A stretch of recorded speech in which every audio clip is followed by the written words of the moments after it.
साताऱ्याच्या डोंगररांगांमध्ये एक छोटंसं निसर्गाच्या कुशीतलं गाव माळवडी. नदीकाठचा हिरवागार परिसर, दूरवर शेतीची सोनेरी पिकं आणि संध्याकाळी मंदिराच्या घंटांचा आवाज. सगळं काही इतकं शांत की वेळच इथे थांबली आहे असं वाटावं. या गावात राहतं एक साधं पण समाधानी कुटुंब. दत्तात्रय पाटील, वय 42, मेहनती शेतकरी, बोलण्यात सौम्यता पण डोळ्यात काहीतरी खोल विचार. त्यांची बायको मंगला एक प्रामाणिक आणि देवभक्त स्त्री, रोज सकाळी अंग धुवून तुळशी पलीकडे दिवा लावणारी. आणि त्यांची 2 मुलं, आर्यन 12 वर्षाचा, अभ्यासू पण थोडासा खोडकर, आणि तन्वी 8 वर्षाची, लाडकी, जिच्या हसण्याने घर उजळायचं. घर छोटं पण प्रेमाने भरलेलं होतं. भिंतीवर मातीचा गंध, दरवाजावर झुलतं पिंपळाचं पान आणि अंगणात पाखरांचं सतत बोलणं. दत्तात्रय नेहमी म्हणायचा, आपल्याला फार काही नको, फक्त समाधान हवं. मळवडीत सकाळ नेहमीचीच एकसारखी सुरू व्हायची. कोंबड्यांचा आरव, हातात चहाचा कप आणि रेडिओवरचं सुभाषित. मंगला भाकरी करायची, तन्वी शाळेची पिशवी दप्तर भरायची आणि आर्यन शेवटच्या क्षणाला धावत यायचा. आई, माझा डबा कुठं आहे? अरे तिथंच ठेवलाय, हात धुवून घे आधी. अशा आवाजांनी घर गजबजायचं. त्या दिवशी सगळं नेहमीसारखंच होतं, फक्त हवेत थोडं वेगळं काहीतरी होतं, जणू शांततेत एक अदृश्य कुजबूज. शाळा सुटली, दुपारचं ऊन थोडं उतरलं होतं. तन्वी आणि तिच्या मैत्रिणी नेहमीप्रमाणे हसत खेळत ओढ्याकडे गेल्या, कारण तिथूनच शॉर्टकट होता. ओढ्याच्या कडेला गवतामध्ये काहीतरी पांढरं हलतंय असं तिच्या नजरेस पडलं. ती जवळ गेली. ते एक लहानसं पिल्लू होतं, गोरच चक्क, अंगावर माती, डोळ्यात थकवा आणि अंग थरथरतंय. ते बघताच तन्वीचं मन विरघळलं. अगं बघ ना, किती गोड आहे हे, तिच्या मैत्रिणी म्हणाल्या. त्याला हात लावू नको, आई म्हणते, भटकी मांजरे वाईट असतात. पण तन्वीनं ऐकलं नाही. तिनं आपला टिफिन उघडला आणि दुधातला पोळीचा छोटासा तुकडा अलगद पुढे गेला. पिलू थोडं घाबरत तिच्याकडे पाहिलं. मग नाजूकपणे हळूहळू तो तुकडा चाटू लागला. त्या लहानशा डोळ्यात भीतीपेक्षा जास्त एक शांत कृतज्ञ भाव चमकत होता. तन्वी तो क्षण विसरून शकली नाही. तिला वाटलं, आई रागावली तरी चालेल, मी याला घरी घेऊन जाणारच. ती ते पिल्लू स्कार्फमध्ये गुंडाळून घरी घेऊन आली. आई ग, बघ ना मी काय आणलंय, ती उत्साहाने ओरडली. मंगेला गमेला घेत अंगणात उभी होती. तिनं पाहिलं आणि चेहरा बदलला. अगं हे काय आहे? मांजरीचं पिल्लू. हो आई, बघ ना किती गोड आहे, थंडीने थरथरत होतं, मी त्याला सोडून कशी आले असते. मंगला थोडी थांबली. तिच्या डोळ्यात काळजी होती. तन्वी, भटकी प्राणी घरात नाही आणायचे, त्यांना रोग असतात.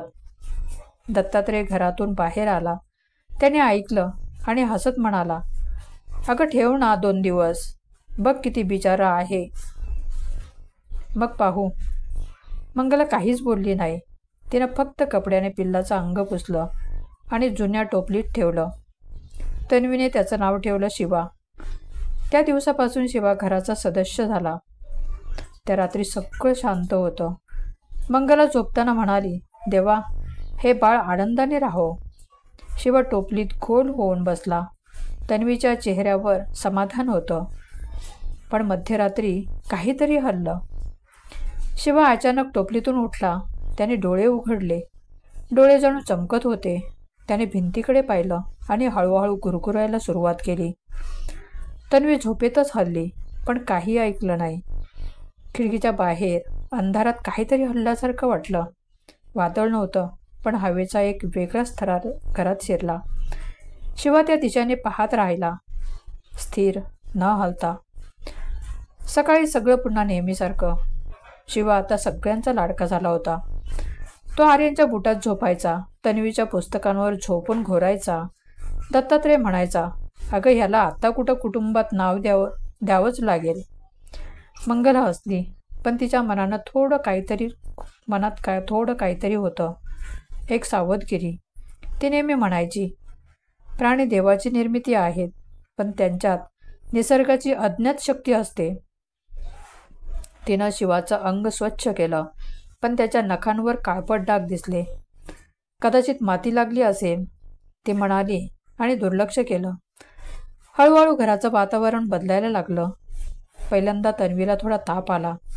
ती म्हणाली, आई, माझं डोकं जड होतंय. आईने औषध दिलं, पण काही फरक नाही.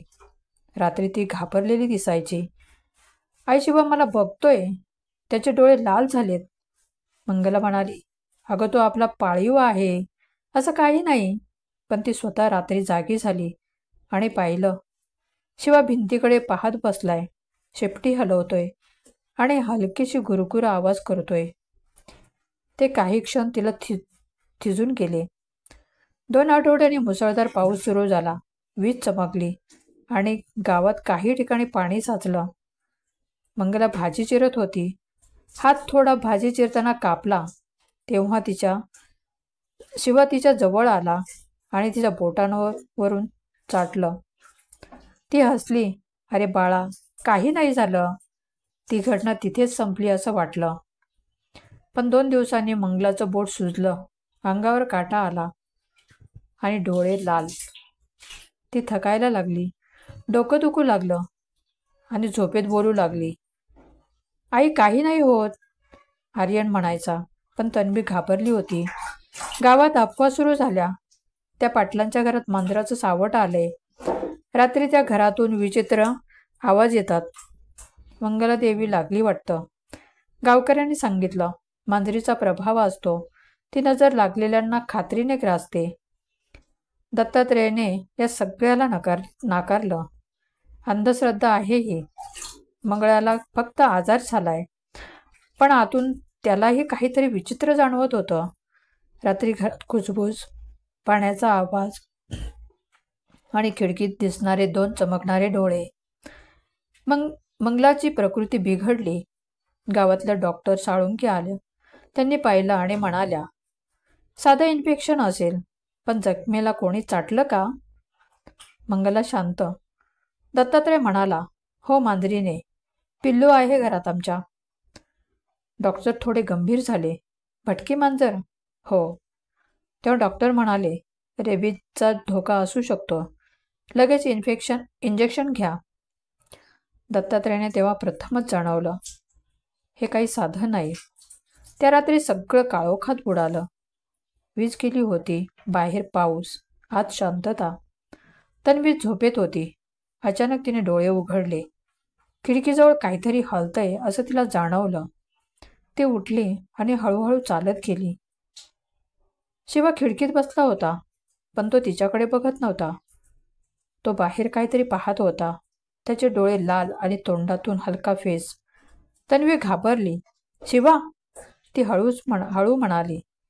शिवाने डोळे तिच्याकडे वळवले आणि अचानक ओरडल्यासारखा गुरगुरला. ती किंचाळली. आई धावत आली. काय झालं? आई, शिवा. पण पिल्लू तिथे नव्हतं. माळवाडीत आता पावसाचं राज्य पसरलं होतं. रोज संध्याकाळी धुक्याने गाव झाकलं जायचं आणि नदीवरून येणारा वारा घराघरातून झिरपायचा. पण पाटलांच्या घरात मात्र आता शांती नव्हती. मंगला अजूनही अंथरुणावरच होती. ताप, थरथर आणि कधीकधी अस्पष्ट बोलणं. तो मला बघतोय खिडकीतून. दत्तात्रय आणि तन्वीला काय समजत नव्हतं. शिवा गायब होता त्या दिवसापासून. घरभर त्याचे पाऊलखुणा मात्र अजूनही दिसत होत्या. कधी देवघराच्या बाजूला, तर कधी दाराच्या पायरीवर. जणू तो अजूनही कुठेतरी आहे. एका रात्री दत्तात्रयाने बाहेरून आवाज ऐकला, म्याव. त्यांनी खिडकी उघडली. बाहेर पावसाची झिमझिम चालू होती. अंधारात काहीच दिसत नव्हतं, पण कुंपणाजवळ पांढऱ्या रंगाची हलकीशी आकृती दिसली. ते पुढे गेले. शिवा. क्षणभर असं वाटलं, पिल्लू खरोखर आहे. पण लगेच आवाज बदलला. म्याव ऐवजी एक करकटलेला गुरगुर आवाज. ते मागे हटले. दार बंद केलं. मंगला उठली आणि म्हणाली, तो परत आलाय, तो अजून गेला नाही. दत्तात्रय तिचा हात धरून म्हणाले, अगं काही नाही, डॉक्टरांनी सांगितले हा आजाराचा परिणाम आहे. पण मनात तेही खात्रीशीर नव्हते. रात्रभर त्यांच्या अंगणात काहीतरी फिरत होतं. कधी पावसात आवाज, कधी भिंतीवर ओरखडे. दुसऱ्या दिवशी दत्तात्रय पुन्हा डॉक्टर साळुंकेकडे गेले. ते म्हणाले, साहेब, माझ्या बायकोची प्रकृती खालावत चालली आहे. तिच्या या जखमेवरून पस येतोय आणि ती विचित्र बोलते. डॉक्टर साळुंके गंभीर झाले. तुम्ही सांगितलं होतं ना, मांजरीचं पिल्लू चाटलं होतं. हो, मग हे रॅबिज क्लासिक सिस्टम असू शकतं. ताबडतोब सगळ्या कुटुंबाला लस द्या आणि त्या प्राण्याला पकडून द्या. त्याचं टेस्टिंग करावं लागेल. दत्तात्रय म्हणाले, तो आता सापडत नाही. डॉक्टरांनी हात जोडले. मग देवच राखो, पण उशीर करू नका. संध्याकाळ झाली. तन्वी आईजवळ बसली होती. आई शांत होती, पण श्वास जोरात चालला होता. कधीकधी ती अचानक म्हणायची, तो परत आलाय, मी ऐकते त्याचे पावलांचे आवाज. तन्वी घाबरून वडिलांकडे पाहायची. दत्तात्रय मात्र बाहेर गावात इंजेक्शनसाठी गेले होते. रात्री वीज गेली. फक्त दिव्यांचा मंद प्रकाश घरात होता. तन्वीला अंगणात हलकासा आवाज ऐकू आला. म्याव. ती उठली. शिवा. ती बाहेर गेली. ओसरीवर पाण्याचे ठिपके होते आणि त्यात पिल्लाच्या पावलांचे ठसे. ते अंगणाच्या कोपऱ्यापर्यंत गेले होते आणि तिथून नाहीसे झाले. तेव्हाच मागून आईचा आवाज, तन्वी, आत ये बाळ. ती वळली. आईच्या डोळ्यात आता तापाची झळ नव्हती, तर एक वेगळं तेज होतं. ती म्हणाली, तो परत येईल. देव नको, पण तो परत येईल. तन्वी घाबरून पलंगाखाली शिरली. दुसऱ्या सकाळी मंगला शांत होती. श्वास मंद, पण चेहऱ्यावर विचित्र स्मित. दत्तात्रयाने हात लावला. ती एकाएकी गुरगुरली आणि हात झटकून घेतला. माझ्याजवळ येऊ नकोस. तिच्या डोळ्यात एकदम लाल छटा आली. क्षणभर वाटलं ती ओळखीचीच नाही. डॉक्टर साळुंके यांना बोलवलं गेलं. ते आले आणि म्हणाले, ही स्थिती अत्यंत धोकादायक आहे.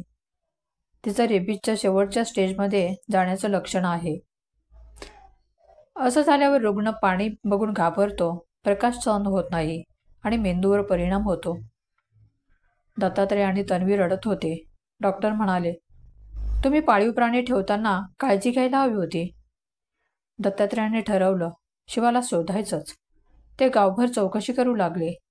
एक मुलगा म्हणाला, काल ओढ्याजवळ एक मांजर मेलेली सापडली होती, पण कोणालाच जवळ जायची हिंमत नव्हती. दत्तात्रय धावत गेले. खरंच, झाडाखाली एक मृत मांजर त्यांनी बघितली. अंगावर पांढरे केस आणि डोक्यावर पांढरे केस. शिवा. दत्तात्रय कुजबुजला. त्यांनी गावच्या ग्रामसेवकांना बोलावलं. हा प्राणी टेस्टिंगसाठी पाठवा. गावात धोका असू शकतो. दुसऱ्या दिवशी पुण्यातून रिपोर्ट आला.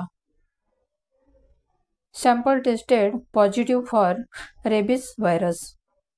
गावात मात्र वेगळीच चर्चा सुरू झाली. तो देवीचा राग होता. मांजर अपशकुनी असतं. पाटलाने त्याला घरात आणलं म्हणून शिक्षा मिळाली. डॉक्टर आणि दत्तात्रय लोकांना समजावत होते, ही देवी नाही, हा विषाणू आहे रेबीजचा. मांजर, कुत्रा, वटवाघूळ सगळ्यांमधून तो पसरतो. लस घेतली तर वाचता येतं. भीतीने नाही, विज्ञानाने वागा. पण गावातले काही जण म्हणाले, तुम्ही काहीही बोला, पण रात्री अजून त्या घरातून आवाज येतात. त्या रात्री तन्वी आईच्या जवळ बसली होती. आईचा श्वास आता मंद होत चालला होता. आई उठ ना, मंगला हलकेच म्हणाली. देवाने सगळ्यांना वाचव. प्राण्यावर प्रेम करा, पण सावध राहा. ती शांत झाली. तन्वी रडत होती. दत्तात्रयाने तिला कवेत घेतलं. घरात आता फक्त पावसाचा आवाज होता. पण अचानक खिडकीवर 2 डोळे चमकले. पांढरे, ओले, पण शांत. दत्तात्रयाने बाहेर पाहिलं. काहीच नव्हतं. त्यांनी खिडकी बंद केली आणि म्हणाले, चल तन्वी, पुण्याला जाऊया. इथं आता राहायचं नाही. 2 आठवड्यांनी पुण्यातील सहकारी हॉस्पिटलने स्पष्ट रिपोर्ट दिला. मंगला पाटीलचा मृत्यू रेबीज संसर्ग मांजरीच्या चाव्यामुळे, तिच्या लाळेच्या संपर्कामुळे. डॉक्टर रेणुका गावात आल्या आणि ग्रामसभेत सांगितलं, हा प्रसंग कुणासोबतही घडू शकतो. मांजर, कुत्रा किंवा कोणताही प्राणी चावला, ओरखडा मारला किंवा चाटलं तर लगेच साबणाने स्वच्छ हात धुवा, लस घ्या. रेबीज हा 100% टाळता येणारा पण एकदा झाल्यावर 100% प्राणघातक रोग आहे. गावकऱ्यांच्या चेहऱ्यावर अपराधी शांतता होती. दत्तात्रय आणि तन्वी पुण्यात उपचार घेत राहिले. तन्वी वाचली, पण तिच्या डोळ्यात कायम एक खोल प्रश्न उभा राहिला. आपण शिवाला का दोष दिला? तो तर फक्त निसर्गाचा एक भाग होता. आजही माळवणीत त्या घराजवळ एक लहानशी दगडी फळी आहे. त्यावर लिहिलेलं आहे, प्रेम करा पण सावध राहा. प्रत्येक सजीवात निसर्गाचं साधर्म्य आहे, ते समजून घ्या. गावात आता शाळेत मुलांना शिकवलं जातं, भटक्या प्राण्यांना अन्न द्या पण अंतर ठेवा. चावल्यास किंवा ओरखडा लागल्यास त्वरित डॉक्टरकडे जा. अंधश्रद्धेपेक्षा विज्ञानावर विश्वास ठेवा.